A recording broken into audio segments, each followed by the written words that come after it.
10 Editing Tips Checklist for Children's Writers.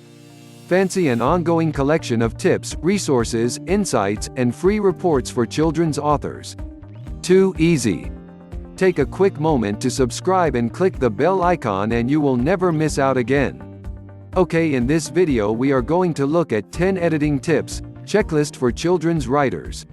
You've been working on your story for a while now and you think it's just about done.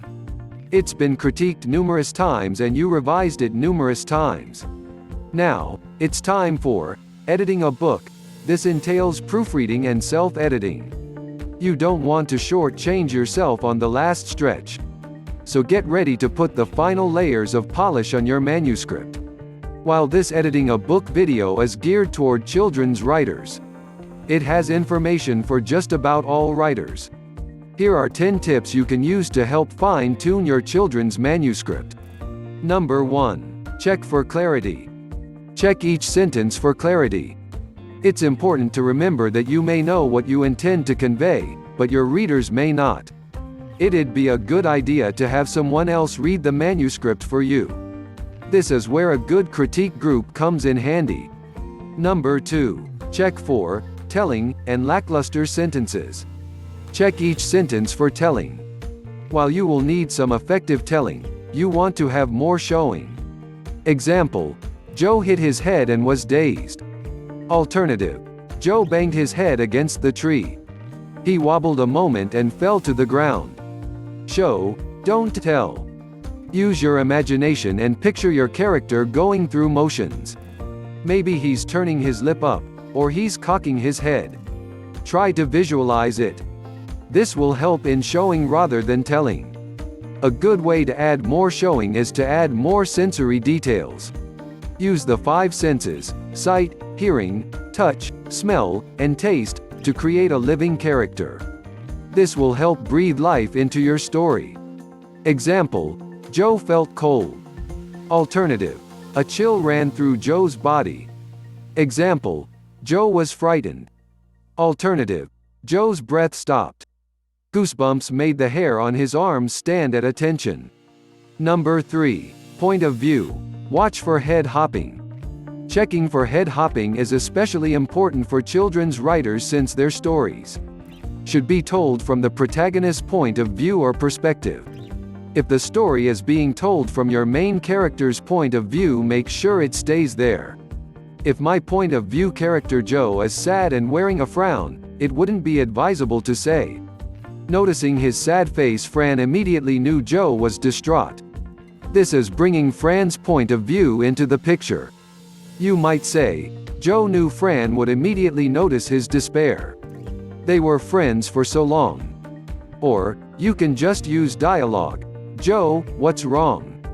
Number 4. Watch for story consistency, conflict, clarity, and flow. Checking for consistency, conflict, clarity, and flow is another must for all writers of fiction. If you're a children's writer, it's even more important. Children need a structured story that's consistent. The story also needs to provide conflict and action to keep the child engaged, along with clarity to help with comprehension. It should also flow smoothly with one paragraph, chapter, moving seamlessly into the next. Number 5. Use spell check. Make sure you write with spell check on or use your word processor spell check when you're finished with your manuscript. I like writing with it turned on. Just be careful here, because while spell check will catch misspelled words, it won't catch words that are spelled correctly but are the incorrect word in regard to meaning. Example: he was too tired. Correct: he was too tired. These words are called homonyms and spell check will not catch them. A homonym is a word that sounds like another word, but is spelled differently and has a different meaning. Examples of homonyms are hair, hair, bear, bear, stationary, stationary, peak, peak, principle, principle, capital, capital, compliments, compliments, sight, sight, sight. Number 6. Use your find function on your word processor. This is a great tool to check for words, ing words, weak verbs, and overused words such as was. Number 7. Watch for redundancy. Check the story for repeated phrasing and even paragraph beginnings.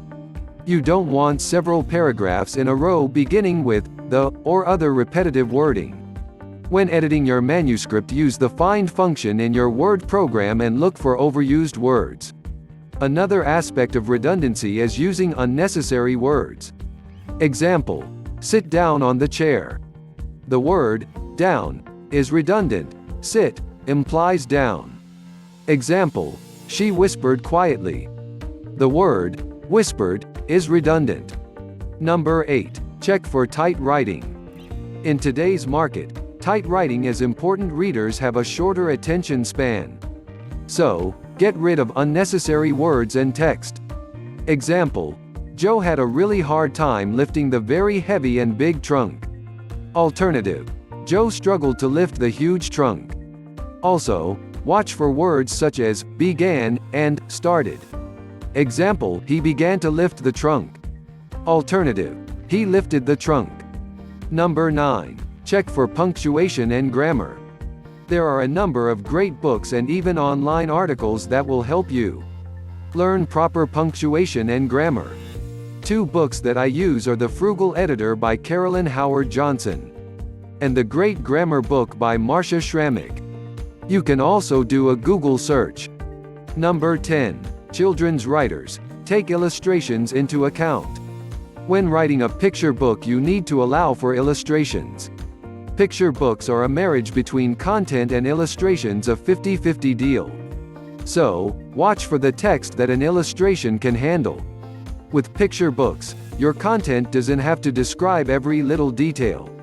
The illustrations will embellish the story. Well, this completes the 10 tips, but please know that self-editing is a tricky business. And this is not an all-inclusive list.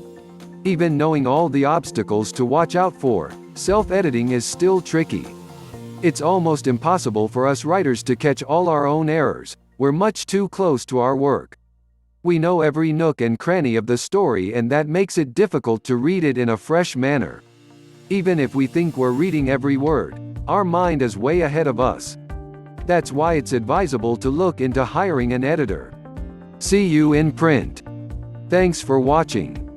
Don't forget to subscribe and hit the bell icon for more tips, resources, insights, and free reports for children's authors.